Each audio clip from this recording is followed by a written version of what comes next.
ชาติที่เป็นยังกะยากูขอเจรจากินน้ำไต่ศอกพวกที่มีอำนาจเห็นผู้ใดมีอำนาจก็แล่นไปหาลาวแดงมีอำนาจก็แล่นไปหาแล่นไปเฉลิมฉลองวันที่2 ธันวาโอ้ยข้าพเจ้าก็ลืมว่าหลุดมันบ่เหยียบตายซะ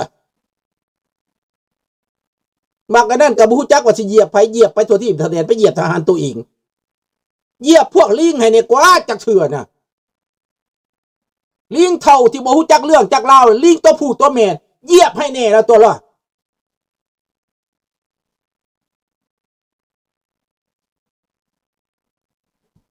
ลิงตัวผู้ตัวแม่มันไปอยู่เมืองลาวมันก็บ่ได้ลูกดอกหมดแล้วหมดน้ำยาแล้วเนอะ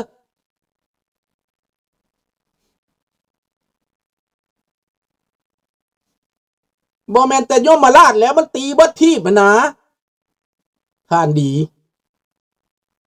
แม่นความเจ้าเลยตีธงไอหินหมู่หันแม่นเบิดแล้วกองแรกก็แตกซะแล้วตะกี้เพิ่นก็ไปม่วนอยู่ธงไอหินตัว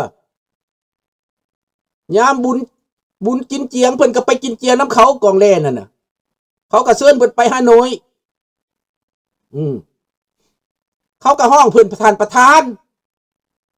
ข้าพเจ้ามีฮูปเบิดไปนำโฮจิมินห์เพิ่นก็ไปกองแรนี่น่ะเพิ่นบ่ได้จักว่าโฮจิมินห์คือไผโคตรพ่อเพิ่นติโคตรปู่เพิ่นติโฮจิมินห์นั่นน่ะสุดท้ายแล้วก็อีตาเดือนอีตาแจ้งก็เป็นเครื่องมือให้เขาฆ่าพวกเดียวกันในที่สุดก็เป็นคนหาเงินค่ายาเสพติดมาเลี้ยงกองทัพลาวแดงทุกวันนี้จนตายแจ้งกับบัตรสุดท้ายแล้วเพื่อปิดปากเพื่อบ่ให้จับถึงตัวเขาก็เอายาเสียเนี่ยหายเขาปากตายสักเด็กๆตัวหน้าเขาบอกมด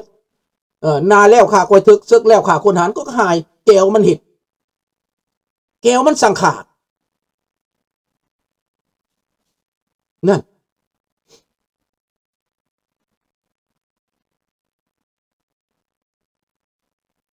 แน่นอนในกูวางความจริงได้นี่นะถ้าพวกเจ้าอยากฟังความจริงมานี่ลุงสิเปิดเผยเบิดในตอนนี้ลาวแดงมันละซ้ำละสายมันไปบ่รอดทหารในกองทัพก็แบ่งเป็น2 พวกหนึ่งโปรประชาธิปไตยพวกหนึ่งโปรลาวนอกแหละอีกพวกหนึ่งโปรแก้วโปรรัสเซียโอเคทหารมี2 กลุ่มข้าราชการก็มี2 กลุ่มนักการเมืองก็มี2 กลุ่มเพ่มาทางนี้ลุงสุนทรสิบอกทางออกขึ้นมาไปขึ้นมาเฉลิมไซบ่เฉลิมไซทางออกของประเทศลาวมีตัวสนใจบ่มีสนใจบ่คันสนใจนี่ถามมาบอกเด้อเฉลิมไซบักทองรุ่นเบิดแล้วบักสอนไซเบิดแล้วเพราะว่าอยู่ในบัญชีดำของอเมริกานะเขาสิจับนั่นเงินที่ว่ามันเอาไปฝากไว้เขาหยุดเบิดแล้วพวกปราบยาเสพติดพวกปราบยาแก้งสแกมเมอร์นี่นะเขาจับเบิดแล้วเขาสิเปิดโปงเบิดสอนไซจำเป็นต้องลาออก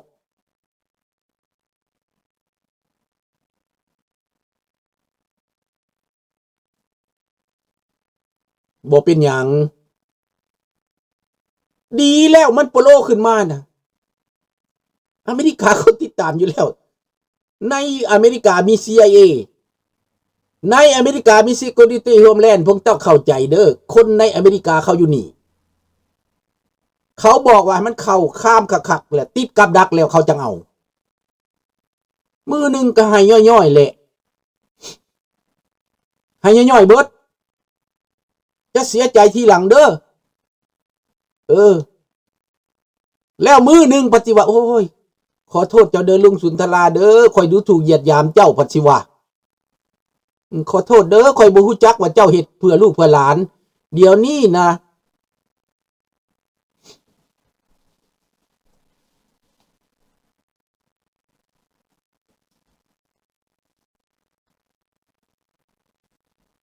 นั่นแหละ สิเฮ็ดแนวใดก็เฮ็ดนะฮอดเวลาจะเธอสิฮู้นะฮอดเวลาสิฮู้อีกบ่นานจะฮู้จะเห็นว่ามันสิเกิดหยังขึ้นไล่นิ้วมือก่อนเด้อไล่นิ้วมือก่อนประมาณนี้แหละมันสิเกิดเหตุ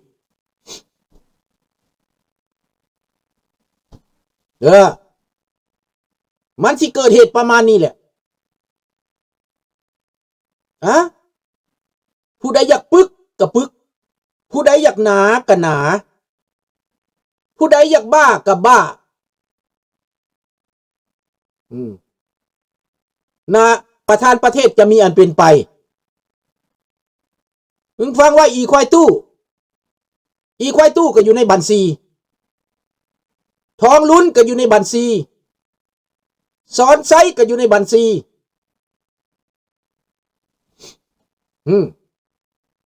อยู่ในบัญชีเบิด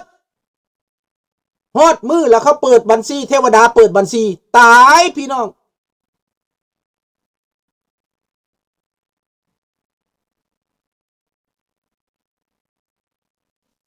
ตายฮอดมือแล้วตายพวกนี้นะไปบ่รอดแล้วเป็นหยังจังลาออกเพราะว่าอยู่ในบัญชีดำเรื่องสแกมเมอร์ลูกผู้ใหญ่เมียผู้ใหญ่พัวพันกันเบิดอ้วยต้วย60 กว่าประเทศถามว่าเป็นหยังแก้วบ่ติดล่างไปเป็นหยังแก้วมันจังบ่เป็นหยังโลกจังบ่ประนามมันเป็นหยังมันบ่มีปัญหาพอมันใส่ลูกน้องมันใส่บักลาวแดงนี่ตายก็เป็นมึงซัวก็เป็นมึงเป็นหนูทดลองก็เป็นมึงบักลาวแดงมึงเป็นลูกน้องอยู่ในบัญชีทั้งใหญ่ทั้งน้อยโอ้ที่ให้ฮู้จักเท่านั้นแหละข้าพเจ้าจะบ่เว้าหลายเว้าสำนี้คนฉลาดเฮียนหูเอาอยากรู้ก็คิดเอาตองเอาศึกษาเอานะไม่ได้บอกทั้งหมดนะบอกแค่นี้สบายดีบุญคง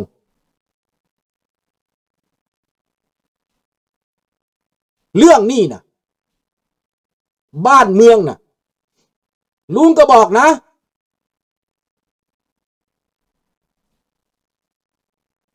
มันสิเว้าหยังกับมันเว้าดอกเจมเอ้ย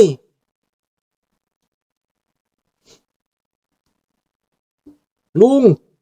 เรื่องพระบางเรื่องยังนี่พระรอมามื้อนี้มื้ออื่นลุงกระหนกเบิดนี่อยู่ในบ้านลุงนี่นะมีแต่พระอยู่นี่นะพอลุงคนศาสนาพุทธคนมีศีลมีธรรมคนนับถือศาสนาบักตุลอมบ่มีศาสนาดอกบ่ต้องเว้าถึงเด้อบ่ต้องเอามันมาเว้ามันเปื้อนของเปื้อนแล้วบ่ต้องเอามาเทียบเด้อ yes ลาวแดงเป็นหนูทดลองเขาให้ไปลองรัสเซียไปตายอยู่รัสเซียเขามาขอทหารเวียดนามก็บอกให้ไปเอาอยู่ลาวอันนั้นเป็นลูกน้องข่อยเวียดนามมันบอกไปเอาลาวข่อยสิไปบอกลูกน้องข่อยส่งทหารไปซอยเจ้าลาวไปในน้ำเวียดนามส่งให้ได้หัวเมืองขึ้นเป็นประเทศสลาดข่อยลาวนี่นะสั่งซ้ายได้ซ้ายสั่งขวาได้ขวาเวียดนามมันสั่งทองลุ้นกว่าอย่าเดือกโดยเดือกอย่าเด้พวกทองลุ้นบอกเขาเด้แก้วมันสั่งเด้นี่ดังนั้นแก้วมันบอกไปมันให้ไอ้ลาวตาขาวนี่ไปตายแทนมันเป็นเนื้อบดพี่น้องมันเป็นแบบนี้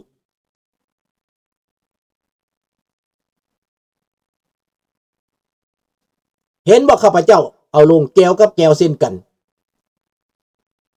ฟาร์มวันดงกับไก่สอนเส้นกันเอาประเทศลาวคนลาวยังพากันนอนบ่ฮู้ว่าเมื่อใดสิตื่นเมื่อใดสิพร้อมกันอิจฉาบังเบียดกันไอ้ลาวนี่นะฟาร์มวันดงเส้นหนังสือให้มอบประเทศลาวให้แก้วตั้งแต่1977แม่นบ่อย่าลุงโพวันที่17บ่นี่ฟาร์มวันดงได้ เซ็นกับไกรสอนมอบประเทศลาวให้แก้วคนอพยพแก้วมาอยู่ลาวสามารถตัวคนลาวแก้วกับแก้วเส้นเอาประเทศลาวลาวพิษกันลาวสั่งกันลาวเว้าให้กัน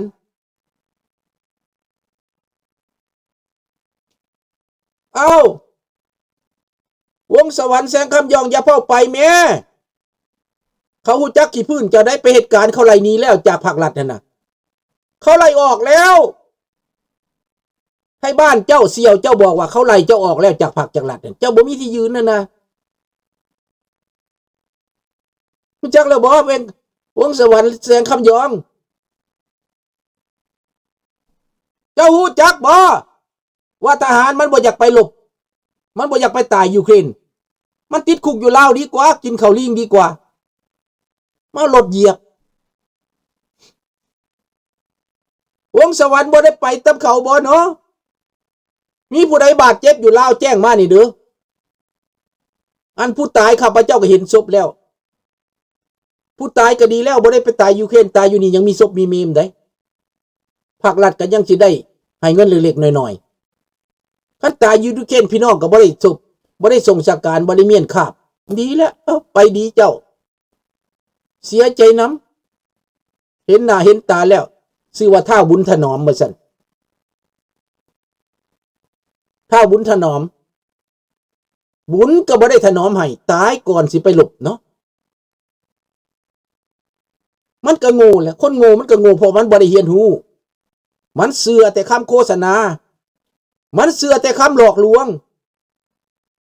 มันบ่อยากฟังให้รู้เหตุรู้ผลบ่อยากรู้เหตุรู้ผล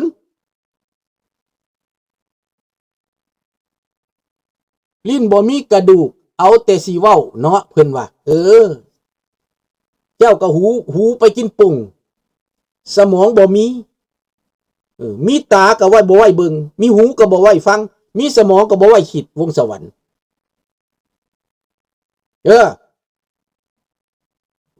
เขายั่วลูกตัวเองไปตายหลานตัวเองไปตายเฉลิมวันที่2ธันวาก็พากันเอารถเหยียบกันตายปุ้ยข้าพเจ้าก็เป็นตาหัวเว้ามาเบิดสภาพเลยพี่น้องโซเอาเงินมาจากรัสเซียเฉลิมฉลองอย่างยิ่งใหญ่แต่บัดเราเอารถเหยียบกันตายโอ้ยสมเพศเวทนาโอ้ยเป็นตาสมเพศเวทนาซาบ่ไปเหยียบหัวพวกมันเนี่ยเนาะพวกมันหมักนิยมมันน่ะ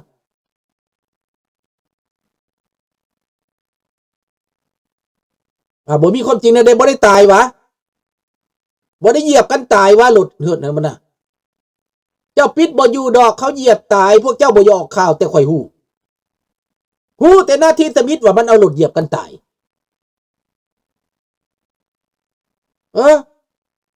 บ่มีความจริงว่าติโอ้จนเหตุศพเหตุเมมซื้อเท่าบุญถนอมบาดเจ็บจะคนนอนหัวจะคนบอกว่าได้ปิดข่าวหนีได้พี่น้องเอ้ยบักวงสวรรค์ปิดข่าวเจ็บจะคนตายจะคนบ่อยากเว้าได้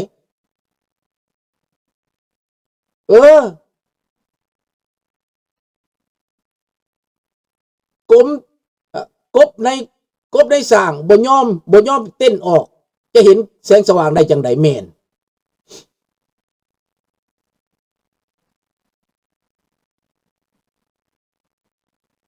ก็จังซั่นแล้ว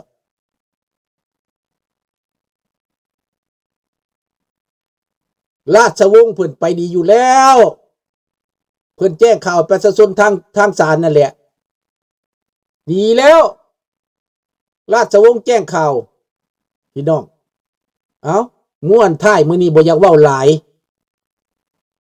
ขออวยพรให้ทุกคนจงมีอยู่ดีมีแรงเด้อขอให้ราชวงศ์จงสุขภาพเข้มแข็งและก็อายุมั่นขวัญยืนนำพาชาติบ้านเมืองเด้อขอให้พระองค์ทรงพระเจริญภาพแพร่หมู่มารศัตรูย่างไปทางใดให้ศัตรูก้มลาบคาบแนมไปทางใดให้ศัตรูพินาศว่าวไปทางใดให้ศัตรูยอม ศัตรูของชาติคือ